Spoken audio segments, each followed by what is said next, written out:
Hello, Mount Miguel. Welcome to Wednesday Wellness Day. My name is Jenny Davenport and I am your wellness coordinator here on campus. And today we're going to continue our talk on character strengths and virtues and how exhibiting those features in your daily life helps your health and wellness. So we've talked about a lot of different kinds of character strengths over the several months. This time we're going to talk about love and kindness, which is the virtue of humanity. So what I'm talking about today is not what the definition of love is, or feeling love, or being in love. There's lots of different varieties of love, platonic, romantic, you name it, we can talk. There's movies about it. What I want to hone in on today is the ability to receive love from others and the ability to love others, and how having that exchange enhances your health. So again, we have different levels of love, and some of it is easy to do. It's easy to love your grandkids, it's easy to love your pet, but when we're talking about loving ourselves or people that are a little bit more difficult, that can be challenging for us. And as we go day to day through our life, we're surrounded by different kinds of people, different kinds of situations. We face uncomfortableness in conversation and social dynamics, and we have to make a choice. Are we going to show self-control and be kind and be loving? Are we going to interact in a way that we regret later? And how could we especially do that during election season, during COVID, during social unrest, during the things that we're seeing in the news all the time? So let's review that. So the definition I have here for love for today's talk is: I experience close, loving relationships that are characterized by giving and receiving warmth and care. So again, we're not talking about feeling a feeling, we're talking about an act or an adjective, a verb or an adjective in our daily life. What I'm finding when I get to know people is that we're really good on the surface of gifts and affirmations and doing what we need to do to present ourselves as a loving person.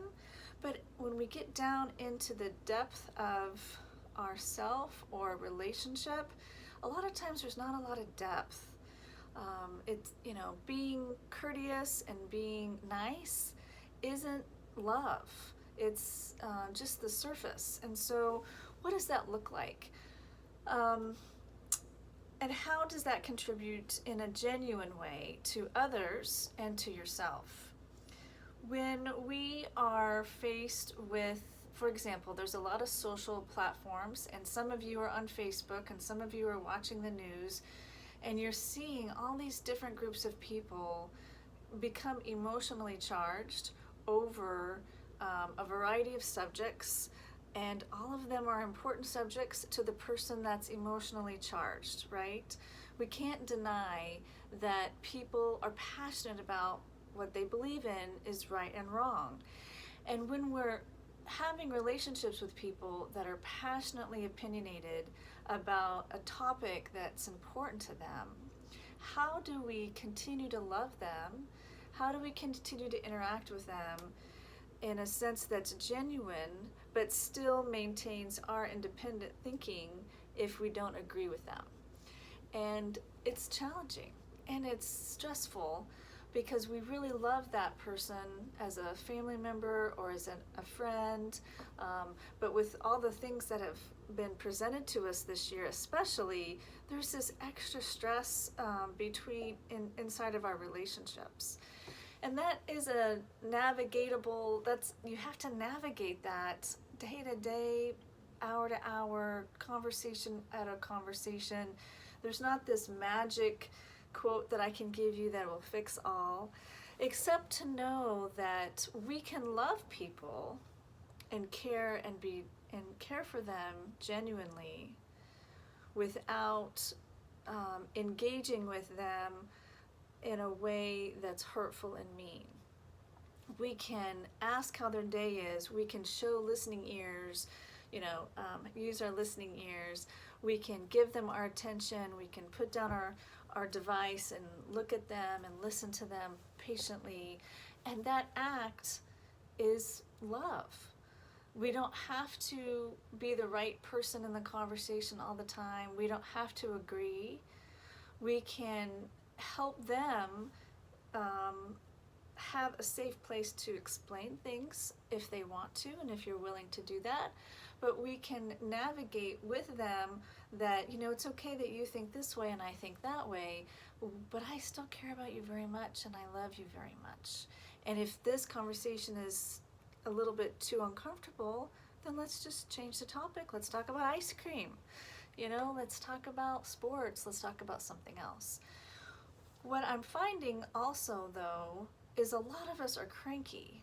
And I'm seeing you, and people are more sensitive, my mother and people in my other areas of my life. There's days we're just really cranky, or days that we're getting anxious. So it's also important to remember that we need to love ourselves. In fact, if we don't love ourselves first, it is really hard to show love to others continuously and genuinely, okay? As a parent, you feed them, you clothe them, you keep them safe, you got this to-do list. If you're an advanced parent or an advanced partner, then there's some emotional things that you need to contribute to the relationship. And we can do that sort of with our eyes closed in a sense, but to get deep down into accepting people for who they are and not taking it personal in our personal life, it really has to start with us. So what I mean by that is, when you wake up in the morning, what thoughts do you have? Are they thoughts that benefit you and lift you up? Do you think of things like, thank you, Lord, I have another day? Do you think of things like, wow, I can sit upright? Or, I can't wait to see my friend? Or, thank you for this hot cup of coffee? Or what is going on in your head as you get through your daily life, from the time you open your eyes and you rub your eyes and you get your slippers on, to the time you get your morning drink, getting dressed in your clothing, walking around campus? What kind of dialogue is inside of your head? And is it supportive of accepting you, loving you, being grateful for you, giving yourself permission to be a human? If you find that you are spending time critiquing others all the time and you get frustrated with others a lot, it's often an unresolved issue with yourself that is being projected onto your neighbors or your family members. So what is it about your life that you need to accept or forgive or acknowledge or talk about or pray about? So that that stuff that we kind of experience in life and we don't really get a chance to process it all the time gets stuffed down into our body, and we just want to let it go. Oh, I'm fine, and we don't finish thinking about it. And that can fester into body aches and body conditions without a diagnosis, basically, because there's no diagnosis. It's all unresolved stuff from your life. Or it can fester into your behavior to others. And it interrupts your ability to love someone if you yourself are not loving yourself and letting God love you and letting others love you. Are you comfortable taking compliments? Are you comfortable letting people be kind to you? Are you comfortable asking for help? Are you comfortable receiving a hug or a gift? You deserve all those wonderful things. No matter what you've done in your life, what decisions are made, what people have said to you, you deserve 100% pure, organic, whole love from yourself and from the people that want to give it to you. So when you get kind of comfortable with that, yeah, I'm worthy of being loved all the time. I'm worthy of being forgiven. I'm worthy of having happiness even when we're stressed out in this quarantine type atmosphere. There is happiness in front of me. The trees and the plants are growing. I have, my friends around me, thinking about what you're grateful for, feeling good about your life. That will help you be better at loving other people around you, the easy people that are easy to love, and the more challenging people to love. So just think about that. When we're talking about love, it has to start with you and your internal dialogue. It has to, you have to give yourself permission. Giving yourself permission to be loved and to love yourself and forgive, if there's anything there for that, allows yourself to be more genuine in your actions with others. So with love comes kindness. So kindness is not niceness. Being kind is different than being nice. So nice is thank you, please, may I. It's customs and courtesies for those of you with military background. Kindness is good manners. You open the door for a lady. You stand up when she walks in the room. Remember that? When a lady would come in the room and you would stand up and and welcome her. Old school customs and courtesies. Kindness is helping someone with their groceries. Niceness and good manners. What we're talking about with kindness is deeper than being nice. Kindness is an act that does not have expectations. You're not expecting to get paid back. It's not my kindness for your kindness. You're not swapping kindness.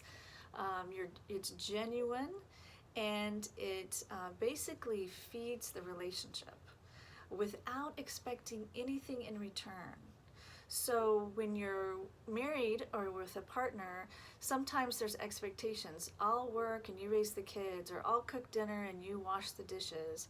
And there's this agreed upon exchange. That's not what I'm talking about. Kindness is just having the ability to show love in the different behaviors that you have towards others. Did you know that kindness is one of the top 5 character strengths that's exhibited across the world? Okay? And when you're kind to others genuinely without wanting anything in return, it positively affects you, and it buffers the stress in your life. It buffers any trauma. It buffers the anxiety. In fact, it lowers anxiety when you're kind. It actually lowers criticism, self-criticism. So if you wake up in the morning and you're cranky and you're saying all these things inside of your head, this isn't good enough, or I can't believe the water's cold, or whatever it is that is coming through, the self-criticism or the perfectionism that is interrupting your happiness, try being kind. It's like the antidote for the self-criticism and the perfectionism and the anxiety. So if you find that you're overwhelmed and you're getting caught up in your bubble of critiquing and nothing's good and nothing's right and what am I going to do, see how you can add little droplets of kindness.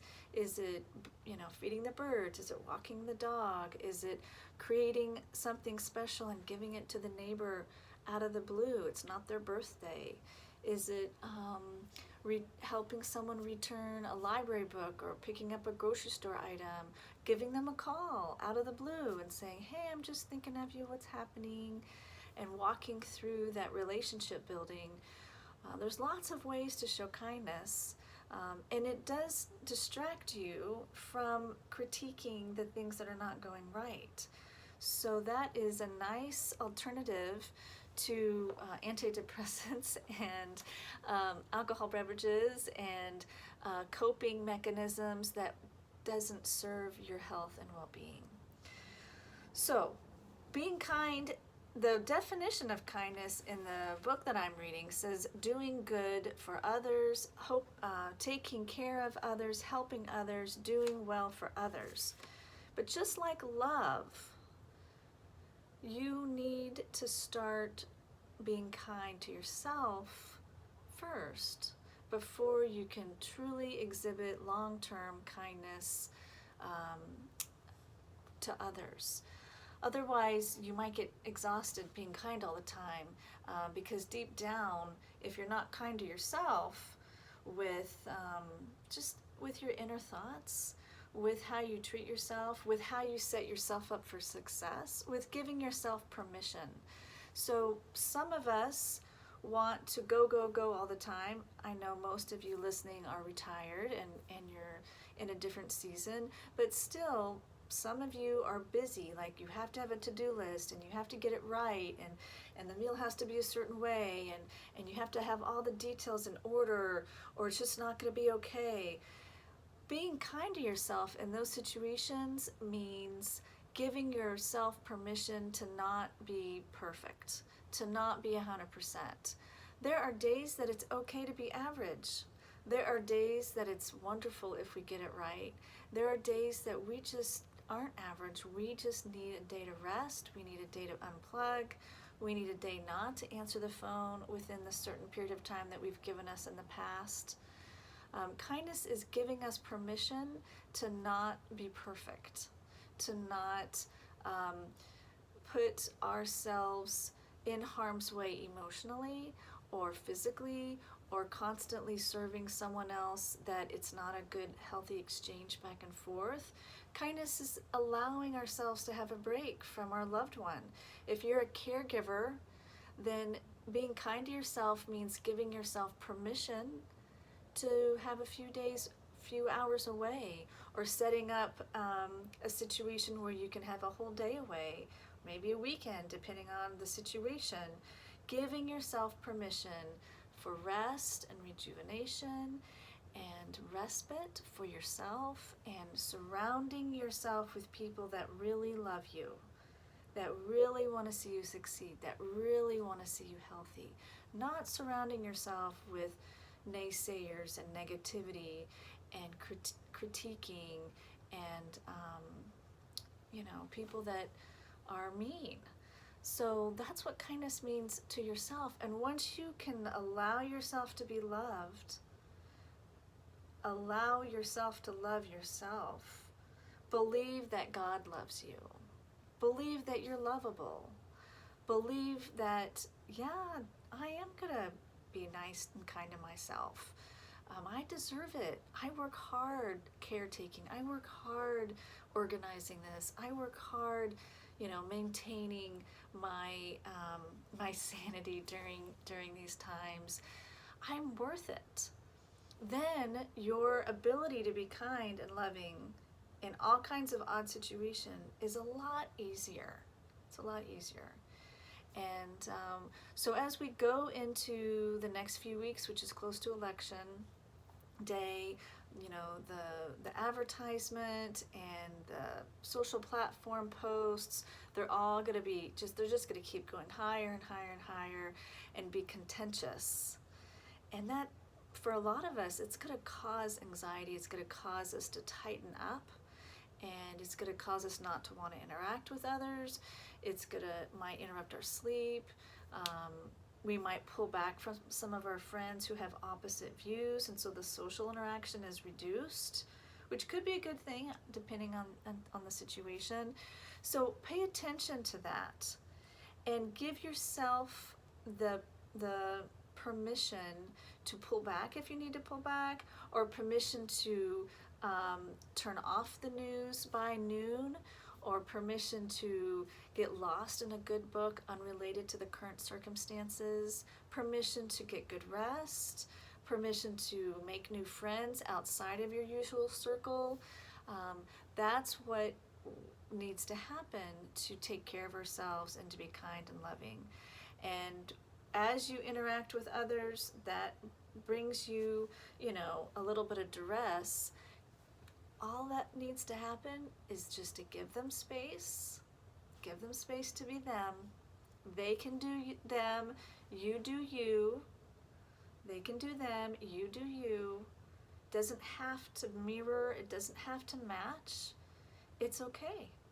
God made you the way God made you, and God made them the way God made him or her. And you don't have to figure it out.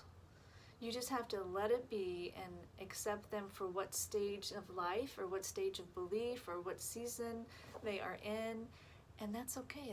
It's you worry about you, you be you, and let them be them. And there's some freedom to not trying to fix things, to not trying to change their mind. If they want interest, if they want to know why you believe a certain thing or what you should, if they're asking you how they should vote or asking you what they think about that, that's great. Share it. But if they're not asking, then just let it be. Okay? There's freedom and relief and just I don't know what the word I'm looking for. It just feels good to not have to fix things all the time, because we're not God. We're just me, and I'm just you. And so a good smile and a hug, if you can sneak in a hug, and let them have that space of being different than you. That's it. Okay? So that's all I have today. It's just a reminder to be loving and kind to yourself. First, practice that, giving yourself permission to do things that bring you well-being and bring you solitude and feeling good, and just how to interact with others in a genuine way, and it's more action-oriented and not feeling-oriented. And we have to make that choice every day. Every day we have to choose, how will we respond to this person? How are we going to respond to that person? Lots of deep breaths, in out and exhale. When we're talking with folks that kind of give us a hard time, it's a little bit challenging. I like to put little hearts in my calendar every day at 6 o'clock in the morning. I think I've told you that before. So I have hearts in my calendar every day at 6. It's a repeatable offense. And it's just a really quick reminder to ask myself, who in my life brings duress? Who in my life is getting under my skin? Who in my life causes me to kind of get anxious? And to close my eyes and to send them love, to pray for them, to remind myself to let them be. It's not about me. This is their issue.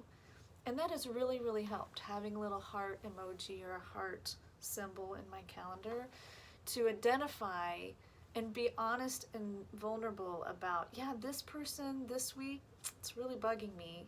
I need to share, pray, bless, whatever words you're comfortable with, them, and want goodness for them.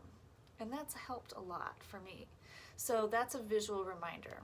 And so maybe there'll be a different symbol to give yourself permission to love and be kind to you. What can you do today to show yourself that you're special and that you're lovable and that you're worthy? I think you're worthy and lovable. And I miss you very much. And you know where to find me if you want to talk to me. I look forward to seeing you on campus, and I hope you have a wonderful day. Bye.